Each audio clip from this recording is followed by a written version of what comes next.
First of all, I think content is very important. We need to teach them about history. That's my job as a history teacher, to teach history. But my other job, I think, as a teacher is to teach performance character traits, which are behaviors and mindsets needed to best take on a challenge. But if I can combine the two things, I think I'm doing kids a better service. So this particular lesson, I like to start with visuals. They make things real easy to talk about. And I want to have a 10-minute conversation using this diagram, which is this is my comfort zone, which is someplace I feel safe and comfortable and warm, and it's easy. Discomfort is just beyond that. Discomfort is where you make mistakes. It's where there's fear involved, where you're going to breathe hard and sweat. It's not something that's comfortable for us.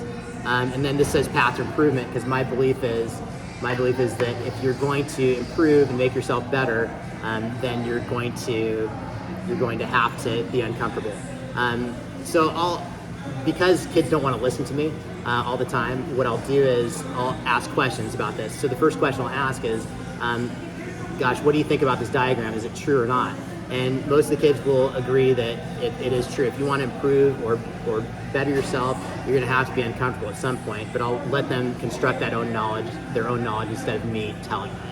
Basically, if I sit here in discomfort long enough, then it's going to be comfortable for me. So this line goes away, this becomes my comfort zone, then there's a new level of discomfort beyond that. The next question I typically ask is, if you had a friend that just wanted to stay in their comfort zone and they said, I just want to stay on the couch and watch Netflix all day,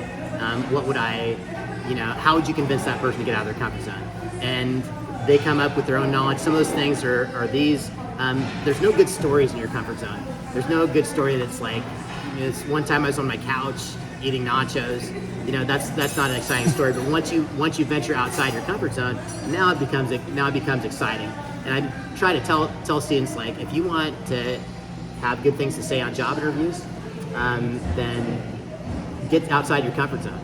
I'm a former wrestler. Wrestling is inherently uncomfortable, and when you wrestle, practice really hard, and in competitions, it's you have to basically fight somebody in front of a large group of people, and you're wearing spandex. So a job interview for me used to be out here, but because I wrestled, my comfort zone is much bigger, because I'm well within my comfort zone in a job interview, because in a job interview I have to talk to somebody. I'm not fighting them. There's no crowd there, and I get to wear clothes, so it's super easy.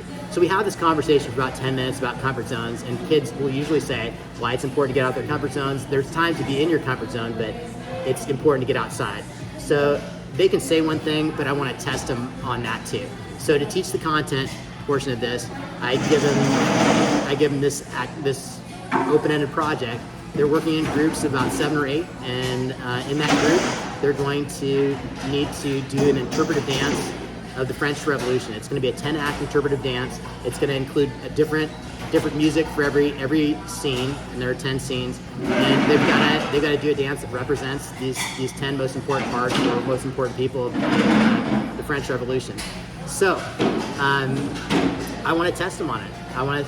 And there's also a narrator that's going to explain what's going on. A lot of kids right away, they vie for the narrator job because they think that's going to be easier and well within their comfort zone. But I want to stress, like, your goal is to not jump out here, jump off a cliff, but kind of get outside your comfort zone a little bit and see what you're doing. So give them a few days to work on their dances. We have a big performance. Usually I'll do it in the theater to make it a little bit better. They can certainly have props and stuff. Afterwards, though, I'm going to have them go back to this diagram and say where they went, how far their comfort zone they went. Would they do it again? Is it something that they thought was beneficial? And that way, I think I'm teaching the content and the performance character traits that I want to teach at the same time.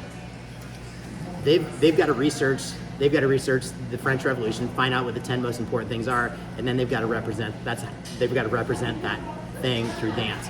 And that's higher level thinking, So if any parent comes to me and asks me what's going on, I say that's what we're shooting for.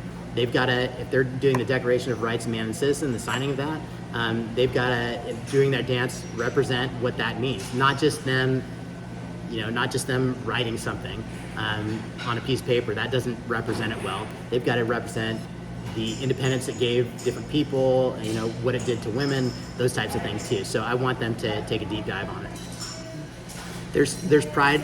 There's a lot of people that feel good about it, and there's some people that maybe they just moved around a little bit, or they were a tree out there, but they wouldn't normally have been out there in front of other people. So they're really proud. If they got a little bit better, if they got out of their comfort zone, they feel proud of themselves. There's also that relief that they're done, and a lot of times kids will write, or when we have discussions, they'll say it really wasn't as bad as they thought it was going to be.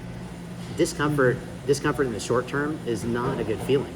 Long term though, that discomfort is going to make you proud and happier and more joyful.